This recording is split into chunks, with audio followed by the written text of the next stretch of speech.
আমার বাবা নাই, আমার মা নাই, আমার এই পৃথিবীতে কেউ নাই, আমার ভালোবাসার মতো একটা মানুষ নাই। যখন তোমার বিয়ে করছি আমি মনে করছি আমি সব পেয়ে গেছি। তুমি আমার বাহিরের এই রূপটা দেখছো, তুমি আমার বাহিরের শরীরটা দেখছো, তুমি আমার ভিতরের যে একটা মন আছে, আমার ভালোবাসা আছে, তুমি সেটা দেখো নাই। তোমার কাছে আমি সেটা পাই নাই। আমি আমি সবসময় তোমার ভালোবাসি, আর তুমি তুমি সব সময় আমার অবহেলা করে গেছো।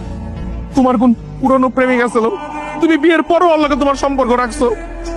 সময় অসময় তোমার লগে আয় দেখা করে, ওই তোমার লেগে এটা সেটা নিয়ে আয়। আমি বুঝতে পারছি, আমি বুঝতে পাইরেও বারে বারে ছাড় দিছি যে আমার বউটা মনে হয় ভালো হয়েছিল, আমার বউটা মনে হয় আমার কাছে ফিরাইবো।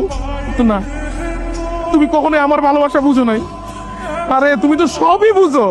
কি আর তুমি ওই দিন বুঝো নাই যে আমি সাপ সাপ করে যখন এই যে তোমার আগের প্রেমিককে পিটাইছি, আমি তো বুঝছি ওটা তোমার প্রেমিক ছিল। আমার ঘরে আমার কাটে তোমার প্রেমিক তুমি শুয়েছিল। কিন্তু আমি আমি তো তোমার অনেক সুযোগ